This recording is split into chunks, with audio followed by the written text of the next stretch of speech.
इतिहास लेखन पर आज लेक्चर है हिस्टोरियोग्राफी पर, जिसमें हम जो है सोर्स पढ़ेंगे। स्रोत जो है, आप यदि कोई रिसर्च पेपर लिखते हैं या अभी हिस्ट्री राइटिंग करेंगे, आप अपनी थीसिस लिखेंगे, तो उसमें सोर्स जो है सबसे बेसिक चीज़ रहती है। जैसे डाटा कलेक्शन है, जैसे हम साइंस पढ़ते हैं तो साइंस के अंतर्गत जो कंपाउंड्स रहते हैं, chemical compounds, that are the main factors for the any research in the scientific field. अब हमें अपनी रिसर्च करनी है इतिहास में, तो इतिहास में हमारे पास लैब क्या रहेगी, जो आर्कोलॉजिकल हमारे जो आर्टिफैक्ट्स रहेंगे, लेकिन लिटरेरी भी आर्टिफैक्ट्स रहेंगे, लेकिन लिटरेरी जो सोर्स रहेंगे, लेकिन उसके अंदर भी जो है हमको कैटेगराइज करना पड़ेगा। जैसे प्राइमरी सोर्सेस, जिसमें हम प्राथमिक स्रोत बोलते हैं, सेकेंडरी सोर्सेस, जिसमें हम सेकेंडरी सोर्सेस कहते हैं, और टर्शरी सोर्सेस, जिसमें तृतीयक स्रोत कहते हैं। अब इसमें भी बहुत सारे आर्गुमेंट्स होते हैं और बहुत सारे हमको कन्फ्यूज़न होता है कि प्राइमरी सोर्स से तात्पर्य यही होता है कि प्राइमरी मतलब कि सबसे जो बेसिक होते हैं, जो सबसे प्रथम होते हैं। तो प्रथम से तात्पर्य क्या हो, जो मूल होते हैं, जैसे मूल टेक्स्ट हुए, या फिर आप कोई अपना रिसर्च वर्क करने के लिए आप उस फील्ड पर गए, फील्ड वर्क, ये तो मैथोडोलॉजीज हो गई या आर्कोलॉजिकल टूल हो गया। So but we can say कि यह भी एक प्रकार से आपका सर्वे करना, उस वहाँ सर्वे करके आप जो पॉटरी कलेक्शन या जो भी आर्टिफैक्ट कलेक्ट करके लेके आए, और फिर उस पर आधारित आपने आपके रिसर्च पेपर को या आपकी थीसिस को लिखा, तो वो सारा मटेरियल आपका प्राइमरी सोर्सेस हो जाएगा। इसीलिए यहाँ पर फिर कैटेगरी डिवाइड करते हैं हिस्टोरियोग्राफर कि एक तो क्वालिटेटिव और एक क्वांटिटेटिव, कि आपको क्वालिटेटिवली जाना है, क्वांटिटेटिवली नहीं जाना है। मतलब दोनों में आपको सम्यक परक दृष्टि रखना है।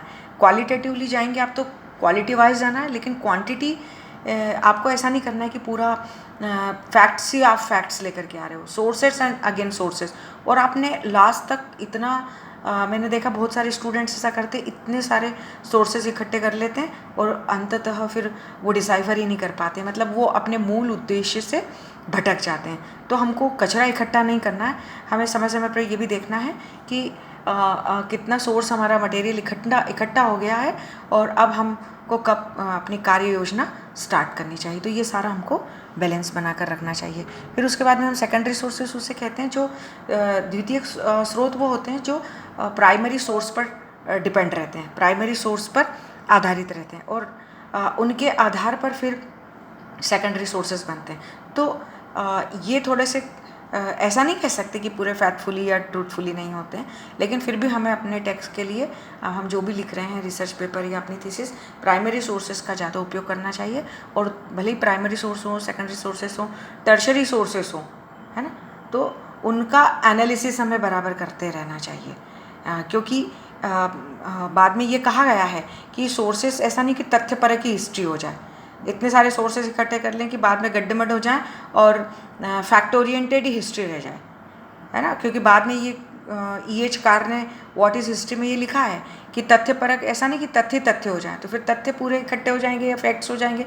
तो फैक्ट ओरिएंटेड हिस्ट्री, तो it should be our history writing, it should be the fact oriented history, but ऐसा नहीं हो कि तथ्यों का ही पूरा जमावड़ा हो जाए और हम अपने मूल उद्देश्य से भटक जाएं। हमें बार बार अपना जो की पॉइंट है वो पढ़ने चाहिए, और किस मात्रा में हमने प्राइमरी, सेकेंडरी और टर्शरी सोर्सेज इकट्ठे किए हैं, और उसके बाद में हमें एनालाइज करना चाहिए तीनों सोर्सेज को कि वो क्वालिटेटिव है, क्वांटिटेटिव है, और उसके बाद में फिर हमें आगे बढ़ना चाहिए एनालिसिस करने के बाद में।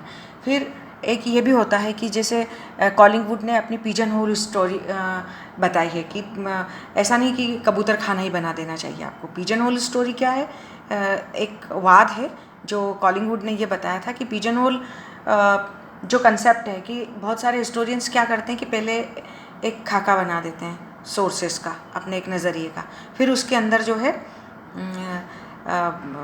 मतलब अपना हिस्ट्री राइटिंग, अपनी जो थीसिस है कि हमको क्या लिखना है वो कर देते। तो पिजन होल स्टोरी भी जो कंसेप्ट है वो भी गलत है, ऐसा नहीं कि पूरा कबूतर खाना ही बन जाए।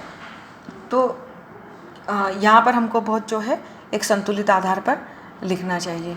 सेकेंडरी सोर्सेस हो गया, टर्शरी सोर्सेस भी। अब हु प्रोड्यूसेस दिस सोर्सेस, वो हमेशा एनालिसिस करना चाहिए। ये मैंने आपको बताया है कि अब रिसर्च हम असाइनमेंट लिखते हैं तो ये सारी बातें हमको, अब मैं आपको मेन बात जो है जैसे ऑब्जेक्टिविटी और सब्जेक्टिविटी नेक्स्ट लेक्चर में बताऊंगी, पर फिर भी हम सोर्सेज जब यूज़ करते हैं तो हमें जो है ऑब्जेक्टिविटी और सब्जेक्टिविटी का ध्यान रहना चाहिए।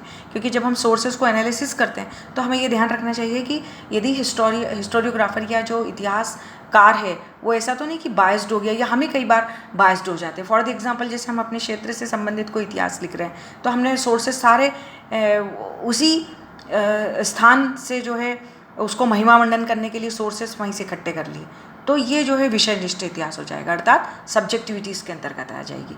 तो सब्जेक्टिविटी से हट करके हमें our history writing should be the objective, है ना, मतलब उसमें ऑब्जेक्टिविटी आनी चाहिए, उसमें वस्तुनिष्ठता आनी चाहिए। वस्तुनिष्ठता तब आएगी जब आप विषयनिष्ठता से हटेंगे। और इसीलिए एक इतिहासकार को इन बातों का ध्यान रखना चाहिए और पूर्वाग्रह से ग्रसित नहीं होना चाहिए, मतलब विषयनिष्ठ नहीं होना चाहिए, मतलब सब्जेक्टिविटी नहीं होना चाहिए। तो हम बायस्ड हिस्ट्री राइटिंग नहीं कर सकते हैं, हमें वस्तुनिष्ठ इतिहास लेखन करना चाहिए और पूर्वाग्रहों से ग्रसित इस तरह से इतिहास नहीं होगा। Thank you.